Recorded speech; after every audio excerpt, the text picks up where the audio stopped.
প্রতিদিন নতুন নতুন গল্প শুনতে সাবস্ক্রাইব করুন বাংলা নভেল।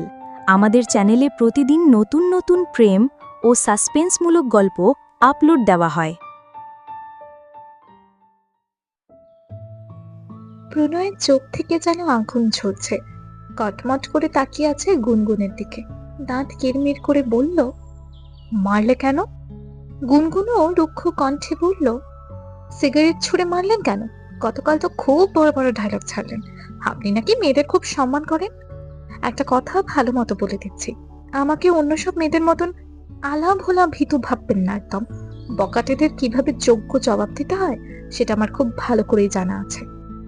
প্রণয়ের ইচ্ছে করছিল গুনগুনের হাতটা মুচড়ে দিয়ে ভেঙে দিতে, কিন্তু সে পারছে না।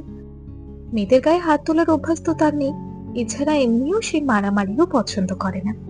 মাসুদ এবার এগিয়ে এলো, গুনগুনকে উদ্দেশ্য করে বলল, মাইয়া, তোমার হাত কিন্তু খুব বেশি চলতেছে। গুনগুন মাসুদকে ধমক দিয়ে বলল, চুপ, গতকাল থাপ্পড় খেয়ে মন ভরেনি, এখন আবার আসছেন। মাসুদ খেপে গেল।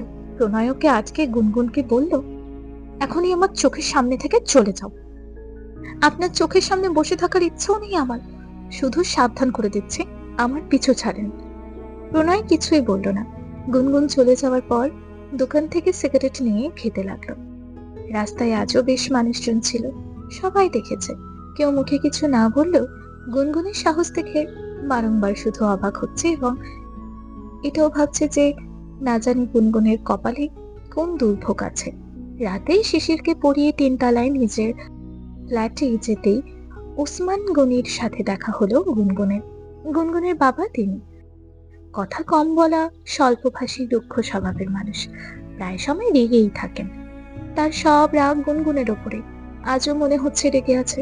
গুনগুন কোনো পাত্তা দিল না।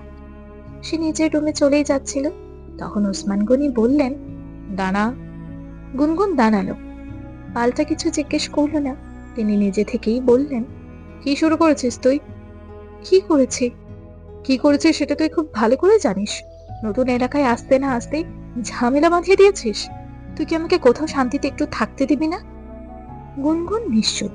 তিনি বললেন, এলাকার বকাটে ছেলেদের মেরেছিস কেন? অসভ্যতামি করেছিল তাই। ওদের সভ্যতা শেখানোর জন্য তো আর তোকে নিয়ে এখানে আসেনি। তোর জন্য চোরের মতো আগের এলাকা ছেড়ে এত দূরে আসতে হয়েছে। এখন আবার এই এলাকাও ছাড়ার প্ল্যান করতেছিস? পাশ থেকে তখন সুমনা বেগম বললেন, তোমাকে তো আগেই বলেছিলাম ওই ছেলের সাথেই ওর বিয়ে দিয়ে দাও, তখন তো শোনো নাই আমার কথা। এখন বোঝো কেমন লাগে। ওসমান গনি হুঙ্কার ছড়ে বললেন, আর যেন কখনো কোনো ঝামেলায় না দেখি তোকে, তাহলে আমার চেয়ে খারাপ আর কেউ হবে না। গুনগুন কয়েক সেকেন্ড বাবার দিকে তাকিয়ে থেকে বলল, আমি তোমাকে কখনো বলিনি চোরের মতন এলাকা ছেড়ে আসতে, তুমি নিজে থেকে এসেছো। আমি অন্যায় অপরাধকে ভয় পাই না। আমার সাথে যে যেমন আচরণ করবে তেমনটাই ফেরত পাবে। এভাবে যদি আমাকে তুমি মানতে না পারো তাহলে বলে দাও, বাড়ি ছেড়ে চলে যাব আমি। ওসমান গনির মাথা নষ্ট হয়ে যাচ্ছে রাগে। মেয়ের বাড়াবাড়ি রকমের রাগ জেদ তার সহ্য হয় না।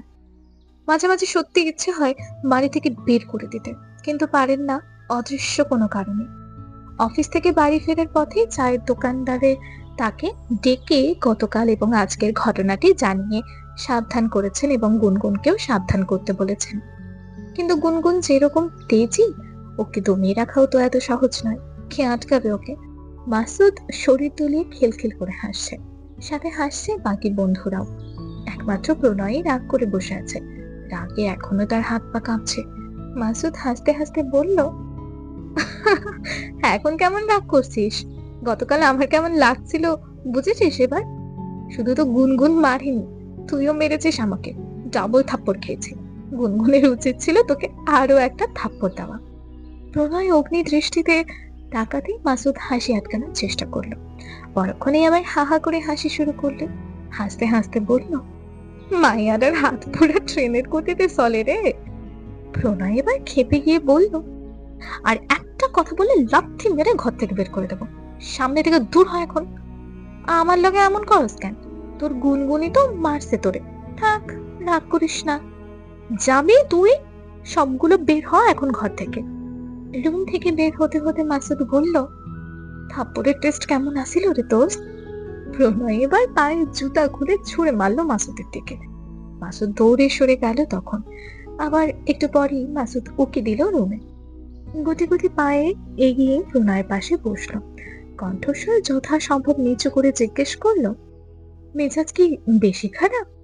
আবার মজা নিতে এসেছিস? আব্বে না, কিন্তু তুই শালা ওরে কিছু বললি না কেন? উল্টা আবার বললি চলে যেতে। কি বলতাম? কি বলতে মানে? সঙ্গে সঙ্গে একটা থাপ্পড় লাগিয়ে দিলি না কেন?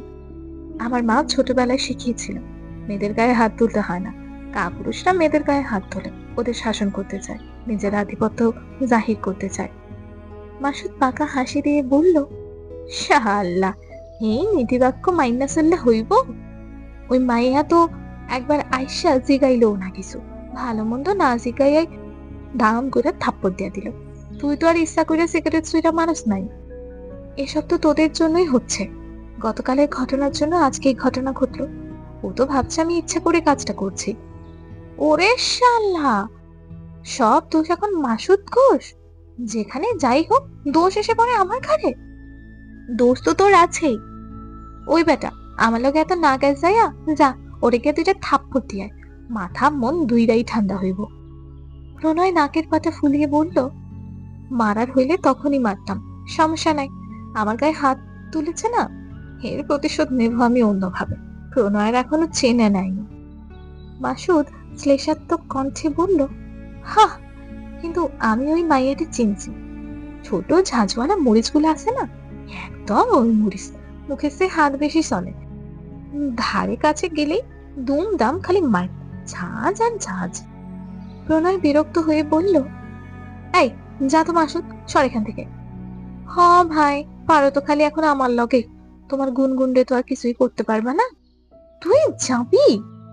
যাইতেছি, তোমার থাপ্পড়ের রানীরে সামলাইয়া রাখো। থাক তুই, তোর যাওয়া লাগবে না, আমি যাইতেছি বাইরে। প্রণয় রাগ করে একাই বাইরে গিয়ে রাস্তায় হাঁটতে লাগলো। এই পর্যন্ত কতগুলো যে সিগারেট খেয়েছে তার কোনো হিসাব নেই, তবু রাগ কমছে না। কিভাবে এর শোধ তোলা যায় সেটাই ভাবছে এখন হাঁটতে হাঁটতে। গুনগুনের আজ একটা ভাইবা ছিল, খুব ভালো দিয়েছে ভাইবা, এজন্য মনটাও ভালো লাগছে। শিহাবের আজ স্কুল ছুটি, এই সময় বাড়িতেই আছে। গুনগুন তাই ওর জন্য চকলেট নিয়ে এসেছে। আসার সময় রিক্সা দিয়ে গলিতে ঢোকার সময় দেখে শিহাব ও আরো কয়েকজন ছেলে মিলে ব্যাডমিন্টন খেলছে রাস্তায়। এত জনবহুল এলাকা যে আশেপাশে এই রাস্তা ছাড়া খোলা কোনো জায়গাও নেই। মাঠ আছে সেটা অনেক দূরে, বাচ্চারা তাই রাস্তাতেই খেলে, বড়রাও কিছু বলে না। মাসুদ গুনগুনকে দেখে বলল, ওই যে তোর থাপ্পড়ের রানী আইতেছে, কালা শাড়িতে কিন্তু সুন্দরী লাগতেছে। প্রণয় চোখ গরম করে তাকালো, এরপর আবার ঠিকই তাকালো গুনগুনের দিকে। মেজাজ খারাপ হচ্ছে আবার। চোখ ফিরিয়ে নিল প্রণয়। শিহাব গুনগুনকে দেখে দৌড়ে গেল, বায়না করতে লাগলো, চলো না আপু, খেলি। না রে, আমি এখন টায়ার্ড। একটু আপু। গুনগুন রাজি হয়ে গেল। জামিল ও মাসুদ বলা বলি করছে, এই মাইয়া হাসতেও পারে, ওরে আল্লাহ, দেখ পোলাপানের লগে কেমনে হাইসা কথা কয়। প্রণয় চরম বিরক্ত হয়ে বলল, তোদের কি কথা বলার মতন আর কোনো টপিক নাই? সারাক্ষণ গুনগুন ঘ্যান ঘ্যান, বিরক্ত। কথা শেষ করার আগে শাটল কক এসে লাগলো প্রণয়ের পিঠে। প্রণয় থেমে গিয়ে অবাক হয়ে পিছনে তাকালো। শাটল কক শিহাব মেরেছে, গুনগুন না। মাসুদ উচ্ছ্বাসিত হয়ে বলল, হ্যাঁ শালা, পাইছি এবার ক্যাচাল করার টপিক। প্রণয় কোনো কথা না বলে শাটল কক নিয়ে সোজা গুনগুনের সামনে দাঁড়ালো। জিজ্ঞেস করলো, রাস্তা কি খেলার জায়গা? কোথায় খেলবো সেই পারমিশন তো আপনার থেকে নেব না। নতুন এসে খুব বেশি উঠতেছো। কিছু বলছি না বলে নিজেকে রানী ভিক্টোরিয়া ভাবো না। আপনিও নিজেকে আলেকজান্ডার দ্য গ্রেট ভাবা বন্ধ করেন। প্রণয় দাঁতে দাঁত পিষে বলল, রাস্তায় খেলা যাবে না বলছি যখন খেলা যাবে না, রাস্তা তোমার বাপের না। গুনগুন এদিক ওদিক তাকিয়ে বলল, রাস্তায় তো আপনার বাপের নামও লেখা দেখতেছি না। প্রণয় রাগ জেদ আর কন্ট্রোল করতে না পেরে গুনগুনের হাত থেকে র্যাকেটটি নিয়ে আছাড় দিয়ে ভেঙে ফেলল। মাসুদ পাশ থেকে খুশিতে আত্মহারা হয়ে বলল, ঠিক হয়েছে, একদম ঠিক হয়েছে, বেয়াদব মেয়ে একটা। গুনগুনও এবার রেগে জিদে প্রণয়ের হাত থেকে শাটল কক ছোঁ মেরে কেড়ে নিয়ে মাসুদের দিকে ছুঁড়ে মারল। শেলী চৌধুরী বাজার করে রিক্সা নিয়ে ফিরছিলেন। আবার ওদের একসাথে দেখে ঘটনা আন্দাজ করতে পারলেন তিনি। চটজলদি রিক্সা থেকে নেমে এগিয়ে গিয়ে জিজ্ঞেস করলেন, কি হচ্ছে এখানে? প্রণয় রাগে ফুস করে উঠে বলল, আন্টি, এই মেয়ে কিন্তু দিন দিন খুব বাড়তেছে। এলাকায় আসতে না আসতেই একটার পর একটা ঝামেলা করতেছে। এখনো কিছু বলি নাই, কিন্তু ধৈর্য সীমা লঙ্ঘন করলে কিন্তু আর কোনো ছাড় দেব না। ঝগড়াঝাটি কি নিয়ে লেগেছে সেসব কিছু বিস্তারিত জানতে চাইলেন না তিনি। গুনগুন ও শিহাবকে নিয়ে বাড়ির দিকে যেতে লাগলেন। প্রণয় পেছন থেকে বলতে লাগলো, আর একদিন কোনো ঝামেলা করলে একদম এলাকা ছাড়া করে ছাড়বো।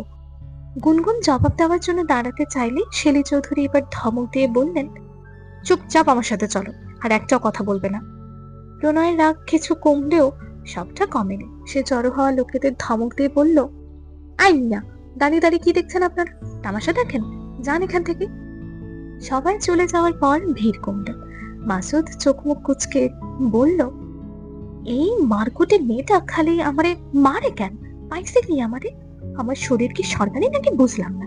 কখনো গালে মারে, কখনো সিনায় মারে। কি এক মুসিবত। প্রণয় কোনো জবাব দিল না। সে ভাবছে অন্য কিছু। গুনগুনকে আর বাড়তে দেওয়া যাবে না, ওর টানা কাটতে হবে এখন। প্রণয় বন্ধ টঙের দোকানে বসে আছে। ওর সাথে আছে মাসুদ এবং বাকি বন্ধুরা। একের পর এক সিগারেট খেতে খেতে অপেক্ষা করছে গুনগুনের বাবার জন্য।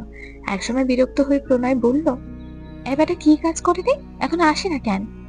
তা তো জানি না। তুই ওর বাপের চিনস তো? শিওর তুই এখনো বাসায় আসে নাই? হ বেটা। কয়েক সেকেন্ড বাদেই মাসুদ লাফিয়ে উঠে বলল, ওই যে আইতেছে।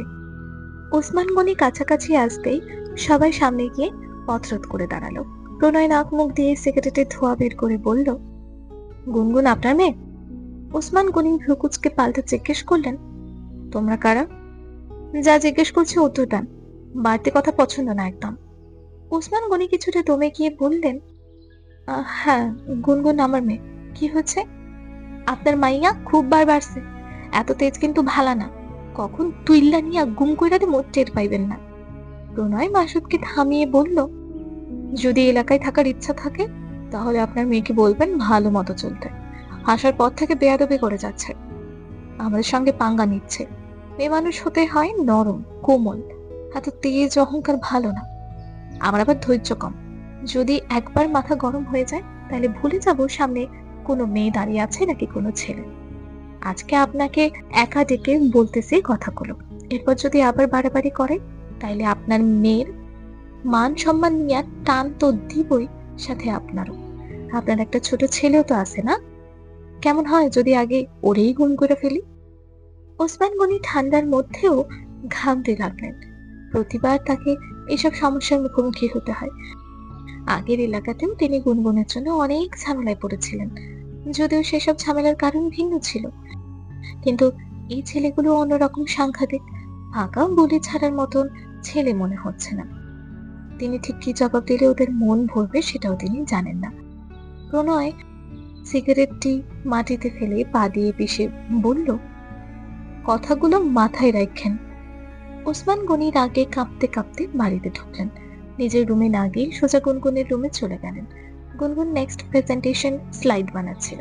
বাবাকে এভাবে রুমে আসতে দেখে কিছু বলারও সুযোগ পেল না সে। তার আগেই তিনি গুনগুনের হাত ধরে টেনে বাইরে নিয়ে এলেন।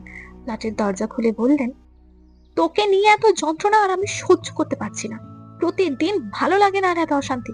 বেরিয়ে যা বাড়ি থেকে। গুনগুন বিস্ময় নিয়ে তাকিয়ে আছে। বাবার সঙ্গে তার সম্পর্ক ভালো না হলেও সে অন্তত এটা কখনো কল্পনাও করেনি যে ওর বাবা ওকে বাড়ি থেকে বের করে দিতে পারে। গুনগুন নিজে অনেকবার বলেছে বাড়ি থেকে বের করে দিতে। ওসমান গনিও অনেকবার রাগ করে বলেছিলেন বের করে দেবেন, কিন্তু তিনি এমন কিছু কখনোই করেননি। শুধু বলা পর্যন্তই ছিল। গুনগুনের ধারণা ছিল ওর বাবা ওর মাকে ভালো না বাসলেও মনের এক কোণে ওর জন্য একটুখানি হলেও মায়া আছে, ভালোবাসা আছে। কিন্তু গুনগুন আজ ভুল প্রমাণিত হলো। আজ আর মুখে নয়, কাজেই প্রমাণ করে দিলেন যে গুনগুন একা, ভীষণ একা। এই দুনিয়ায় যার মা নেই তার আসলে আর কেউ নেই। এই চরম তিক্ত সত্য কথাটা যেন গুনগুন আরো একবার খুব তীব্রভাবে অনুভব করতে পারলো। সুমনা বেগম পাশ থেকে জিজ্ঞেস করলেন, কি হয়েছে? কি হবে? ওর জন্য রাস্তাঘাটে বখাটে ছেলেরা এসে আমাকে থ্রেট করে যায়। এরপর গুনগুনের দিকে তাকিয়ে বললেন, তোর মতো মেয়ের জন্ম দিয়ে ভুল করেছিলাম। তোর জন্য এখন আমার পরিবার ছেলেকে হারাতে পারবো না। এখনই তুই বাড়ি থেকে বেরিয়ে যা। গুনগুন ভীষণ শক্ত মনের মেয়ে, অথচ তবুও চোখ দুটো আর ছলছল করছে। তার আত্মসম্মান বোধ প্রবল। ঝাপসা দৃষ্টিতে বাবার দিকে তাকিয়ে বলল, ঠিক আছে, বাড়ি ছেড়ে চলে যাব আমি। সকাল হলেই চলে যাব, শুধু রাতটা থাকতে দাও। গুনগুনের চোখের পানি দেখেও ওসমান গনির মন গলল না। অথচ একটা সময় এই গুনগুনি ছিল তার চোখের মনে। তিনি পুনরায় বজ্র কণ্ঠে বললেন, আর এক সেকেন্ডও নয়, এক্ষুনি বের হয়ে যা। তো রাতে আমি কোথায় যাব? কোথাও যাওয়ার জায়গা না থাকলে জাহান্নামে যা, তবু আমাকে শান্তি দে। বললাম তো, আমি সকাল হলেই চলে যাব। ওসমান গনি আর কথা না বাড়িয়ে গুনগুনের হাত ধরে টেনে 3 তালা থেকে সিঁড়ি বেয়ে নিচে নামতে লাগলেন। গুনগুনকে অনেকটা টেনে হিঁচড়ে একদম বাড়ির মেইন গেটের বাইরে নিয়ে বললেন, আর কখনো তোর মুখ দেখাবি না। গেট লাগিয়ে চলে গেলেন তিনি। দরজার সামনে ঠায় দাঁড়িয়ে আছে গুনগুন। পায়ের নিচের মাটিটাকে বড্ড শূন্য লাগছে। মায়ের ওপর অভিমান হচ্ছে খুব। কেন তিনি সাথে করে নিয়ে গেলেন না গুনগুনকে? গুনগুনের থেকে কিছুটা দূরে দাঁড়িয়েছিল প্রণয়। সিগারেট নিতে বের হয়েছিল। ওসমান গনি শেষে কি কি বলেছেন তা প্রণয় শোনেনি, তবে এতটুকু বুঝতে পেরেছে যে তিনি গুনগুনকে বাড়ি থেকে বের করে দিয়েছেন। চোখের পানি মুছে গুনগুনকে এই দিকে আসতে দেখে অন্ধকারে একটা গাড়ি দাঁড়ালে লুকিয়ে পড়ল প্রণয়। একটা চায়ের দোকান ছাড়া সব দোকান বন্ধ। পুরো রাস্তা জনমানবহীন। দু একটা কুকুর রাস্তায় সিটে গুটিসুটি হয়ে শুয়ে আছে। এত রাতে মেয়েটা কোথায় যাচ্ছে? গুনগুন নিজেও জানে না সে কোথায় যাচ্ছে কিংবা কোথায় যাবে। ওর কাছে ফোনও নেই যে কারোর সাথে যোগাযোগ করবে। বান্ধবীদের বাড়িও এখান থেকে অনেক দূর। এত রাতে একা কিভাবে যাবে সে জানে না। যেতে পারলেও ওদের পরিবারের অনেকের প্রশ্নের মুখোমুখি হবে এখন। গুনগুন সেসব চাইছে না। সে কোনো উপায় খুঁজে পাচ্ছে না যে কি করবে। হাঁটতে হাঁটতে গুনগুন অনেক দূর চলে গিয়েছে। সামনের রাস্তাগুলো একদম ফাঁকা এবং ভালো নয়। অনেক মাতাল ছেলেদের আনাগোনাও দেখে প্রণয় এতক্ষণ নিশ্চুপ দাঁড়িয়ে থাকলেও এবার দৌড়ে গেল গুনগুনের কাছে। পায়ের শব্দ শুনে সচকিত হয়ে পেছনে তাকালো গুনগুন। প্রণয়কে দেখে বিস্ময় ও রাগ নিয়ে বলল, আপনি? ওদিকে যেও না, খারাপ ছেলেরা সব ওখানে। গুনগুনের হাসি পেল খুব। হ্যাঁ, খারাপ ছেলে অন্যদের বলছে খারাপ। একটু আগে ওর বাবাকে থ্রেট করে এখন আবার ভালো মানুষ সাজা হচ্ছে। গুনগুন তার ছেলের সুরে বলল, আপনিও তো খারাপ। দেখো, আমি ভালো না খারাপ সেই প্রমাণ আমার তোমাকে দেওয়ার ইচ্ছে নেই একদম। তবু যেচে পড়ে তোমাকে হেল্প করতে এসেছি কেন জানি না। তোমার ভালোর জন্য বলছি, ওদিকে যেও না। মানুষরূপী কুকুরের পালগুলো তোমায় পেলে একদম ছেড়ে খাবে। সবাই কিন্তু প্রণয় নয় যে তোমাকে ছেড়ে দেবে। ফর গড সেক, আপনার ভালো মানুষ সাজার নাটকটা বন্ধ করুন প্লিজ। আমার সাথে আজ যা হয়েছে সব আপনার জন্যই হয়েছে। এজন্য আমি মোটেও দুঃখিত নই। তুমি আমাকে বাধ্য করেছো। আপনার প্রতিশোধ নেওয়া হয়েছে। এবার আপনি যান, বাসায় গিয়ে আনন্দ করুন। গুনগুন আবারও হাঁটা শুরু করেছে। ওর গায়ে বাসায় পড়ার একটা পাতলা শাল। এতে শীত মানছে না, ঠান্ডায় জমে যাচ্ছে একদম। প্রণয় গুনগুনের শালের এক কোণা টেনে ধরল। গুনগুন বিস্ময়ে সর্বোচ্চ চূড়ায় পৌঁছে গিয়ে বলল, আপনার এত বড় সাহস! শাল ছাড়ুন আমার। প্রণয় শাল ছাড়লো না, বলল, পেছনের ওই বাড়িতে আমার এক পরিচিত মেয়ে ফ্রেন্ড থাকে। আজকের রাতটা ওর বাসায় থাকো, সকালে যেখানে ইচ্ছে চলে যাও। বললাম তো আমি শাল ছাড়ুন। এবার গুনগুন থাপ্পড় দিতে গেলে প্রণয় হাত ধরে ফেলল। রাগে গুনগুনের 2 গাল চেপে ধরে বলল, এই মেয়ে, এত সাহস কই পাও তুমি? দিন দুপুরে না হয় মানা যায়, এই রাতেও ফাঁকা রাস্তায় সাহস দেখাতে এসেছো? প্রতিবার কিছু বলি না বলে সাহস বেড়ে গেছে তোমার?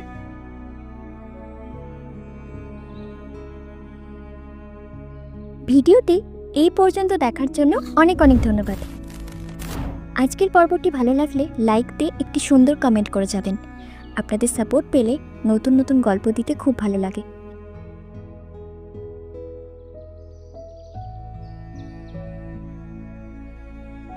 ধন্যবাদ সবাইকে। ভালো থাকবেন, সুস্থ থাকবেন।